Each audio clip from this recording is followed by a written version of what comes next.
మనకి ఇదేం కొత్త కాదు. 'ఓజి'కి గూడా 5,00,000 పెట్టి ఒక టికెట్ కొన్నారు. అంటే కొంతమంది సూపర్ ఫ్యాన్స్ ఉంటారు. వాళ్ళు టికెట్ ఎక్కువ రేట్లు పెట్టి కొనడం ఉంటది.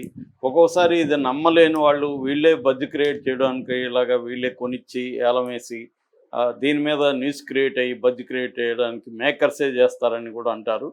కానీ నేనైతే నమ్ముతున్నాను. ఎందుకంటే ఫ్యాన్స్ అలాగే ఉంటారు. డబ్బున్న ఫ్యాన్స్ చాలామంది ఉంటారు. వాళ్ళకి 1,00,000, 2,00,000 అనేది పెద్ద విషయం గాదు. బాలయ్య కోసం చాలామంది బాలయ్య ఫ్యాన్స్ మామూలుగా ఉండరోళ్ళు. నేను రాయలసీమలో ప్రత్యక్షంగా చూశాను. బాలయ్య సినిమా వస్తుందంటే రాయలసీమలో గొర్రెలు, పొట్టేళ్ళు తెగిపోతుంటాయి. అసలు ఎన్ని తెగుతాయో లెక్కలేదు. కటౌట్లు ఇంక చెప్పాల్సిన అవసరం లేదు. మొత్తం వీధులంతా బాలయ్య కటౌట్‌లతో నిండిపోయి చేస్తారనమాట. అంత హంగామా చేస్తారు బాలయ్యకి. సో, రెండోదేంటంటే ఒక కమ్మ సామాజిక వర్గం గూడా పెద్దలు బలంగా ఉంటారు గాబట్టి, వాళ్ళు గూడా థియేటర్లు వాళ్ళకి కొంతమందికి వాళ్ళకే ఉంటాయి. లేదంటే లీజుకి తీసుకుంటారు. లేదు ప్రత్యేకంగా ఈ సినిమా కోసం వాళ్ళు బ్లాక్ చేసుకొని మొత్తం హడావిడి అనేది చేస్తారు. అందుకని హీరోలకేందంటే ఫ్యాన్స్ ఎందుకుండాలంటే మార్కెట్‌ని క్రియేట్ జేస్తారు ఫ్యాన్స్ వాళ్ళు. తర్వాత ఇక్కడేమైంది ఆంధ్రప్రదేశ్‌లోకొచ్చేసరికి కమ్యూనిటీస్. ఇప్పుడు పవన్ కళ్యాణ్ అంటే కాపు కమ్యూనిటీ వాళ్ళ వెంట ఉంటది. ప్రభాస్‌కైతే క్షత్రియ కమ్యూనిటీ ఉంటది. బాలయ్యకైతే వీళ్ళుంటారు. ఇంకా మహేష్ బాబుకి గూడా వాళ్ళే. ఇలాగా కమ్మ, కాపు, రెడ్డికి సంబంధించిన పెద్ద హీరోలేమి లేరు గానీ, ఈ వాళ్ళు గూడా ఏదో ఒక వైపు తీసుకొని ఉంటారు.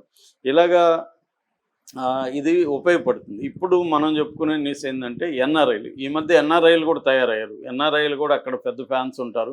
బాలయ్యకి కూడా అమెరికా ఫ్యాన్స్ చాలామంది ఉన్నారు ఎన్ఆర్ఐ. అట్లాగే ప్రపంచ దేశాల్లో అంతా కూడా ఇవాళ తెలుగోళ్ళు బానే సెటిల్ అయ్యారు. కాబట్టి వాళ్ళంతా కూడా ఫ్యాన్స్ గమ్మునుండరు. వాళ్ళకి పెద్ద విషయం కాదు. డాలర్‌లో లెక్కేసినప్పుడు రూ. 1,00,000 అనేది పెద్ద 1,00,000, 2,00,000 పెద్ద విషయం కాదు. ఇప్పుడు మనం చెప్పుకుంటుండేదేందంటే జర్మనీలో ఒక తెలుగు ఎన్ఆర్ఐ సూపర్ ఫ్యాన్ అనే ఒక ట్యాగ్ కింద 2,00,000 పెట్టి ఫస్ట్ టికెట్ జర్మనీలో కొనుక్కున్నాడు. అంటే జర్మనీలో ఏందంటే తారక రామ ఎంటర్‌టైన్‌మెంట్స్ అనే సంస్థ ఈ 'అఖండ 2 తాండవం' సినిమాని రిలీజ్ చేస్తూ ఉంది. సో, ఆ సంస్థ వివిధ సిటీస్‌లో వేలం పాట అనేది మొదలుపెట్టింది. ఫస్ట్ వాళ్ళు ఫ్రాంక్‌ఫర్ట్‌లో పెట్టారు. జర్మనీలో ఫ్రాంక్‌ఫర్ట్ సిటీలో తెలుగు వాళ్ళని పిలిచి వేలం పాట చేశారు. ఆ వేలంలో 2,00,000కి ఒక వ్యక్తి టికెట్ కొన్నాడు ఫస్టు. సూపర్ ఫ్యాన్ అని అతనికి ఇది ఇచ్చారు.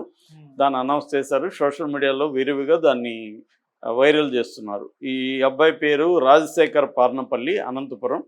ఈ సందర్భంగా అబ్బాయి కూడా మాట్లాడాడు. మేము రాయలసీమ నుంచి వచ్చాను. మాకక్కడ అనంతపురంలో బాలయ్య అంటే మేము చిన్నప్పటి నుంచి కూడా మాకు పండగలాగా ఉంటది ఆ రోజు. ఆ రోజంతా మేము నిద్రపోము. అలాగా చేస్తాము. సో, అందుకని నాకు ఇక్కడికొచ్చినాను గానీ, ఇక్కడ కూడా నాకు బాలయ్య సినిమా అనగానే నాకు చాలా ఉత్సాహంగా ఉంటది. సో, నేను పెద్ద ఫ్యాన్‌ని. అందుకనే నేనే ఫస్ట్ టికెట్ కొనుక్కోవాలని ఈ ఏలంలో వేలం పాటలో 2,00,000 పాడి తీసుకున్నానని ఆ అబ్బాయి కూడా చెప్తున్నాడు. సో, అట్లాగే ఈ తారక రామ ఎంటర్‌టైన్‌మెంట్స్ సంబంధించిన శ్రీకాంత్ అనే అతను ఇది ఓన్లీ ఫ్రాంక్‌ఫర్ట్‌లోనే ఇంకా మేము మ్యూనిక్‌లోను తర్వాత న్యూరెంబర్గ్ ఈ సిటీస్‌లో కూడా చేస్తాము. ఏలం చేస్తాము. అది కూడా మేము ప్రకటిస్తామని చెప్తున్నాడు. మేబీ ఇంకా కూడా ఎక్కువ పడే అవకాశం ఉంది. 3,00,000, 4,00,000, 5,00,000 వరకు కూడా ఎళ్ళే అవకాశం ఉంది. దీని ఇన్స్పిరేషన్‌తో ఇప్పుడు అమెరికా, యూకే, సింగపూరు ఇలాంటి దేశాల్లో కూడా ఇలాగే సూపర్ ఫ్యాన్ వేలం పడే అవకాశం ఉంది. ఇదంతా కూడా ఒక బజ్ క్రియేట్ అవుతుంది. మామూలుగానే 'అఖండ 2'కి చాలా పెద్ద ఎత్తున బజ్ ఉంది.